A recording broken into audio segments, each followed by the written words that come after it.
ઔષધિ વિના કાયાકલ્પમાં આજે આપણે જોઈશું પાછા વળો. પૃથ્વી ઉપરના બધા જ જીવજંતુઓની શારીરિક સ્થિતિ એના ઉપર જો દૃષ્ટિપાત કરીએ તો એવું લાગે છે કે મનુષ્ય સિવાય બીજા બધા જ પ્રાણીઓ સ્વસ્થ તંદુરસ્ત જીવન જીવે છે. આકાશમાં ઉડનારા પંખીઓ જુઓ, ઘાસમાં છુપાઈ રહેનારા પતંગિયા જુઓ, જંગલોમાં રહેતા શાકાહારી તથા માંસાહારી પશુઓ, કીડી મંકોડા જેવા બધી જ જાતના જીવો હંમેશા સ્વસ્થ, તંદુરસ્ત અને નિરોગી જીવન જીવે છે. આ પ્રાણીઓને કોઈ દિવસ વૈદ પાસે કે ડૉક્ટર પાસે જવાની જરૂર પડતી નથી. તેમજ તેમને ચૂર્ણ, ગોળી, ક્વાક, અવલેહ જેવા ટોનિકોની અને mixture, lotion, powder, acid, injection, operation વગેરેની પણ જરૂર પડતી નથી. આ જીવજંતુઓ બહુ ઓછી બુદ્ધિવાળા છે. તેમને આયુર્વેદ કે ચિકિત્સા શાસ્ત્રનું બિલકુલ જ્ઞાન નથી. મનુષ્યની સરખામણીમાં શરીર શાસ્ત્ર અને આરોગ્ય શાસ્ત્રની જાણકારી એમને બહુ ઓછી છે. છતાંય આપણે જોઈએ છીએ કે કોઈ પશુ, પંખી કે કોઈ પણ પ્રાણી ઝાડા, ઉલટી, અતિસાર, કોલેરા, ફોલ્લા, તાવ, ખાંસી, શરદી, પ્રમેહ, દમ, ડાયાબિટીસ, અંડવૃદ્ધિ વગેરે કોઈ રોગના શિકાર બનતા નથી કે કોઈ રોગના કારણે પીડાથી કણસતા દેખાતા નથી, દુઃખી થતા દેખાતા નથી. પૃથ્વી ઉપરના બધા જ પ્રાણીઓ ઈશ્વરના આ આનંદમય સામ્રાજ્યમાં પ્રસન્નતાપૂર્વક, આનંદપૂર્વક જીવે છે.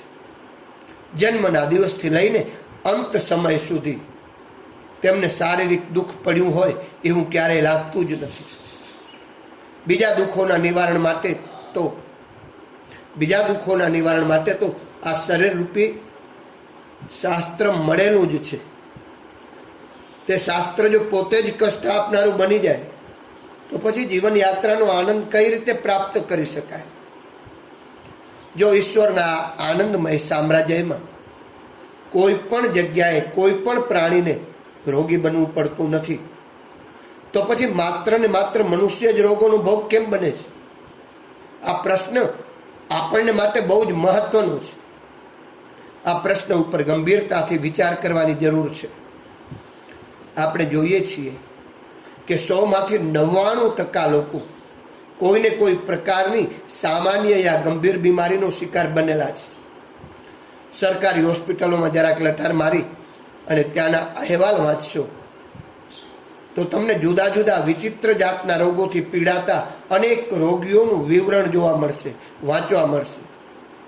દવા દારૂની દુકાનો ખોલીને લાખો વૈદો અને ડૉક્ટરો આજે બેઠેલા છે અને તેમના દવાખાનાઓમાં ઘણી બધી ભીડ જોવા મળે છે. જે દવાખાનામાં જાઓ પુષ્કળ ભીડ. વેઇટિંગમાં રહેવું પડે છે, વેઇટિંગમાં બેસવું પડે છે. દોરા ધાગા કરનારા પણ આ બાબતમાં પાછા પડે એવા નથી. દવાઓ બનાવનારા અને વેચનારાઓએ આજે સોના ચાંદીના ઢગલા કરી દીધા છે. આ સિવાય અનેક મનુષ્યો એવા છે કે જે શરમ, સંકોચ, ગરીબી કે નિરક્ષરતાના કારણે પોતાના રોગોને છુપાવીને જીવી રહ્યા છે. પોતે દુઃખ સહન કરી લે છે, પરંતુ પોતાનો કોઈ રોગ કોઈને પણ બતાવતા નથી.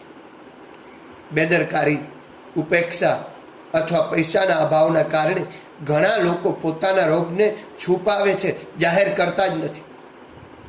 જેમના રોગ દેખાય છે એવા લોકોની સંખ્યા પણ ખૂબ મોટી છે. 100માંથી 60% લોકો એવા છે કે જેમના રોગો પ્રત્યક્ષ રીતે દેખી શકાય છે, જ્યારે 100માંથી 40% લોકો એવા છે કે જેઓ બહારથી નિરોગી લાગે છે પરંતુ અંદરથી રોગિષ્ટ હોય છે. કબજિયાત, અજીર્ણ, મંદાગ્નિ, થાકી જવું, શિથિલતા, નબળાઈ, પ્રમેહ આ બધા એવા રોગો છે કે જેનાથી ઘણા બધા લોકો પીડાય છે અને રોગના પ્રમાણમાં દુઃખ અને મુશ્કેલીઓ અને કષ્ટ ભોગવે છે. 100 માણસોમાંથી આપણને ભાગ્યે જ કોઈ એવો એકાદ માણસ મળી શકશે કે જેને સંપૂર્ણ તંદુરસ્ત કહી શકાય. આનાથી ઉલટું જંગલમાં રહેનારા પશુઓ, પંખીઓ, કીટકો, પતંગિયા વગેરેમાં જો દ્રષ્ટિ આપણે કરીએ તો 100માંથી કદાચ એકાદ જ એવું જોવા મળશે કે જેને આપણે રોગી કહી શકાય. રોગોએ મનુષ્યને ઘેરો ગાલ્યો છે, અથવા તો એમ પણ કહી શકાય કે મનુષ્ય જ જાતે જ રોગોને અપનાવ્યા છે. માણસના સંપર્કમાં પણ જે જીવજંતુઓ કે પ્રાણીઓ આવ્યા છે એમને પણ આ બીમારી લાગી છે, એમને પણ આ ચેપ લાગ્યો છે. માણસે જે જાનવરોને પાળીને પોતાના સંપર્કમાં રાખ્યા છે તેમને એણે પોતાની ઈચ્છા અનુસાર રહેવાની અને કામ કરવાની ફરજ પાડી છે. પરિણામે તે પશુઓમાં, જાનવરોમાં પણ બીમારીઓ આવવા લાગી છે. હવે મનુષ્યમાં ફેલાતા રોગચાળાની માફક જાનવરોમાં પણ રોગચાળો ફેલાવા લાગ્યો છે અને એના પરિણામે જ થોડાક જ સમયમાં ઘણા પશુઓ મરણને શરણ થયા છે. ગાય, બળદ, ભેંસ, ઘેટાં, બકરા વગેરે પ્રાણીઓમાં પણ હવે રોગચાળો ફેલાય છે. કૂતરા, ઘોડા, ઊંટ, હાથી, પોપટ, તેતર વગેરે પણ હવે બીમાર થવા લાગ્યા છે. હવે એમના માટે પણ ઢોરોના, પશુ પંખીઓના દવાખાના ખોલવા પડે છે અને આ બધું મનુષ્યની સાથે રહેવાનું પરિણામ છે. પોતાની બીમારીઓની મનુષ્યે પોતાના સાથી પશુઓને પણ ભેટ આપી છે. પરંતુ જે જાનવરો મનુષ્યના સંપર્કમાં નથી કે એમનાથી દૂર રહે છે અને પોતાના આહાર વિહાર અને રહેણી કરણીની બાબતમાં ખૂબ સ્વતંત્ર છે, તે મનુષ્ય તરફથી ભેટ રૂપે પ્રાપ્ત થતા રોગોથી પોતાની જાતને સારી રીતે બચાવી શક્યા છે. જે પ્રાણીઓ મનુષ્યની જાળમાં જેટલા વધારે ફસાયેલા રહેશે તેટલા જ તે વધારે બીમાર રહેશે. આ એક ખરેખર ઘણા આશ્ચર્યની વાત છે કે બીજા જીવો બુદ્ધિ વિનાના કહી શકાય, સાધનહીન કહી શકાય, છતાં નિરોગી, તંદુરસ્ત, સારું જીવન જીવે છે. પરંતુ એકલો માણસ જ એવો છે કે જે બીમારીઓની યાતનાઓ ભોગવે છે, દુઃખો ભોગવે છે અને બીમારીઓને અને પ્રાણીઓને પોતાના સંપર્કમાં રાખે છે અને એમને પણ પોતાની સાથે આ બીમારીના નરકમાં ઘસડી જાય છે. મનુષ્યની બુદ્ધિ ઘણી તેજ છે. સર્વશ્રેષ્ઠ મનુષ્યને કહેવામાં આવ્યો છે. તેણે પોતાના બુદ્ધિબળથી ઘણા મોટા આશ્ચર્યજનક કામો કર્યા છે. અરે મોટા મશીનો બનાવ્યા છે તથા જ્ઞાન વિજ્ઞાનની અનેક શોધો કરી છે. જ્યાં જોઈએ ત્યાં મનુષ્યની બુદ્ધિના વખાણ થાય છે અને એટલા માટે કહ્યું છે, જીવન બડા મહાન ભાઈઓ, जीवन बड़ा महान रे, इस जीवन में ही प्रगटे थे राम कृष्ण भगवान रे। किन जन्मों के पुण्य फले जो मिली मनुज की काया, इस काया में हमने तुमने कितना वैभव पाया, नहीं निरखा खोजा परखा, हीरा जन्म गवाया, भाइयों हीरा जन्म गवाया। मनुष्य पोताना बुद्धि बळथी घणा मोटा मोटा आश्चर्यजनक कामो कर्या छे, खूब शोधो करी छे, ज्ञान विज्ञाननी पण अनेक शोधो करी छे, छतां पण ज्यां जोईए त्यां आज मनुष्यनी बुद्धि साथी बेर मारी गई छे ते समजातुं नथी। ऐश आराम अने भोग विलासनी एक एक थी चढ़ियाती अद्भुत अने अनोखी युक्तिओ आ मानवे अजमावी छे, परंतु निरोगी रहेवानी कड़ा अने लांबू जीवन जीववा माटेनी कोई सफल युक्ति हजू सुधी एना हाथमां आवी नथी। आ माटे एणे केटलाय प्रयत्नो कर्या छे अने बधा ज प्रयत्नोमां ते निष्फळ रह्यो छे। जेटला पण प्रयत्नो कर्या छे ते बधा लाभकारक थवाने बदले नुकसानकारक ज साबित थया छे। शारीरिक तंदुरस्ती संबंधी आ विषम परिस्थिति उपर गंभीर विवेचन करवाथी एवुं लागे छे के प्राणीनुं जीवन प्रकृतिना नियमोनी साथे मजबूत सूत्रोथी बंधायेलुं छे। જીવનનું નિર્માણ કરનારી સત્તાએ તેને સુસંચાલિત રાખવા માટે જે તે નીતિ નિયમોનું નિર્માણ કર્યું છે. આ નિયમોનું જે કોઈ પ્રાણી પશુ જેટલી હદ સુધી પાલન કરે છે તે તેટલું જ નિરોગી જીવન જીવી શકે છે, તંદુરસ્ત જીવન જીવી શકે છે. અને જે તે નિયમોનું ઉલ્લંઘન કરે છે તેટલા જ પ્રમાણમાં તે રોગોનો ભોગ બનતું જાય છે. મનુષ્યની ચાલાકી અને બુદ્ધિ પ્રકૃતિ માતાની સામે સફળ થતી નથી. પ્રકૃતિ માતા જેટલા દયાળુ છે એટલા જ નિષ્ઠુર પણ છે. પ્રકૃતિ માતાના જે નિયમોનું પાલન કરે છે, એના અનુશાસનમાં જે રહે છે, તે આનંદમય જીવન ભેટમાં મેળવે છે, તંદુરસ્ત જીવન ભેટમાં મેળવે છે. પણ જે તેના નિયમોનો ભંગ કરે છે તે તેની સજાને પાત્ર પણ બને છે. રાજકીય કાયદાઓનો ભંગ કરનાર મનુષ્ય ગમે તે યુક્તિથી પોતાની જાતને બચાવી શકે છે, પણ પ્રકૃતિ માને છેતરવાનું કામ બહુ અઘરું છે. પ્રકૃતિના નિયમો એટલા સ્પષ્ટ છે, સર્વવિદિત છે અને સ્વાભાવિક છે કે તેમની જાણકારી મેળવવા માટે મોટા મોટા પુસ્તકો વાંચવાની યા કોઈ મોટા પુસ્તકાલયમાં જવાની કોઈ જરૂર નથી. 10 ઇન્દ્રિયો અને 11મું મન, વિવેક બુદ્ધિ, આ એવી કસોટીઓ છે કે જે એક જ ક્ષણમાં બતાવી આપે છે કે શરીરને તંદુરસ્ત રાખવા માટે શું સારું છે અને શું સારું નથી. ખરા અને ખોટાની ઓળખાણ પાડવામાં એને જરા પણ વાર લાગતી નથી. ઉપયોગી શું છે, બિનઉપયોગી શું છે, એનો ભેદ તરત જ ખુલ્લો પાડી દે છે.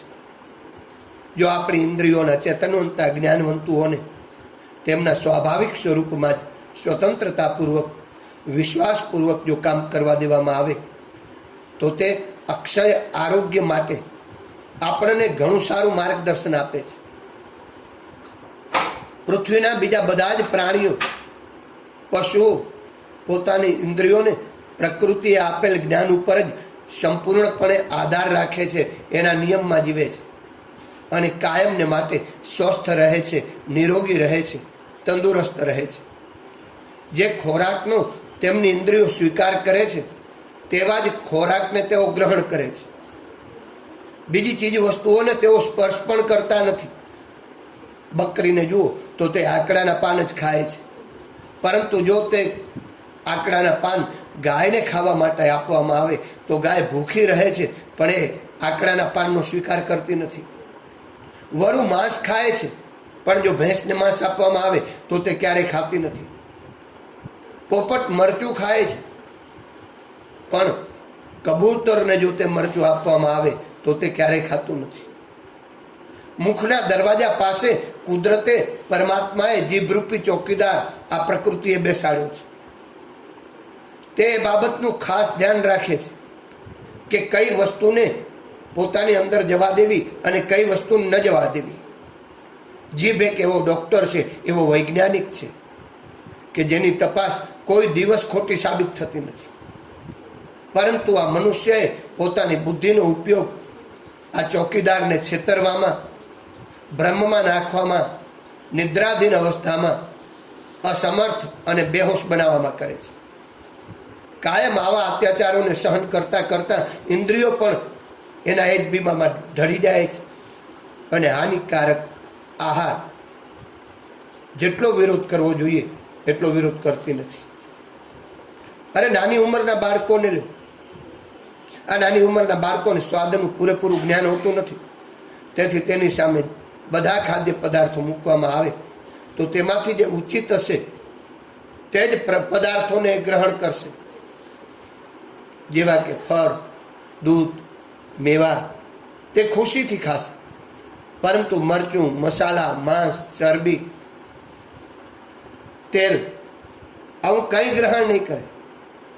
રોજ રોજના અત્યાચારોથી આવી ખરાબ આદત પાડવા છતાં પણ જીભ મરચું ખાતી વખતે બળે છે. ઘણા બધા પદાર્થો એવા છે કે જેમને એમના અસલી રૂપમાં ખાવામાં આવતા નથી. પરંતુ તેમાં ઘણી રીતો અજમાવીને મીઠું, મરચું, મસાલા, સાકર વગેરે ચીજો નાખીને એવા બનાવવામાં આવે છે કે જીભ તેનો અસલ સ્વાદને પારખી શકતી નથી. માંસને જો એના અસલ રૂપમાં ખાવામાં આવે તો તે કાચું માંસ કોઈથી ખાઈ શકાશે નહીં.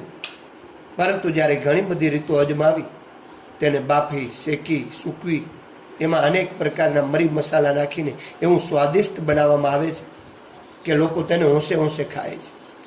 તમાકુ, અફીણ, ગાંજ, ભારો, ભાંગ, ચરસ આ બધા નશીલા પદાર્થો પણ એવા છે કે જે પહેલી વખત ખાય તો જીભને જરા પણ આનંદ થતો નથી. પરંતુ છતાંય લોકો આદતના કારણે લોકો બળજબરીથી તે પોતાના પેટમાં નાખતા હોય છે. આ બધો જ જીભ ઉપર થતો અત્યાચાર છે. પ્રકૃતિના ચોકીદાર ઉપર આચરનારો કે અત્યાચાર કરનારો માણસ એની સજામાંથી ક્યારેય બચી શકતો નથી. આ સજા એને પછી બીમારીના રૂપમાં, દુઃખોના રૂપમાં ખૂબ ભોગવવી પડે છે. મિત્રો, અહીં આ વાતને ક્રમશ મૂકીશું, વધુ આવતીકાલે જોઈશું. અસ્તુ. જય ગુરુદેવ.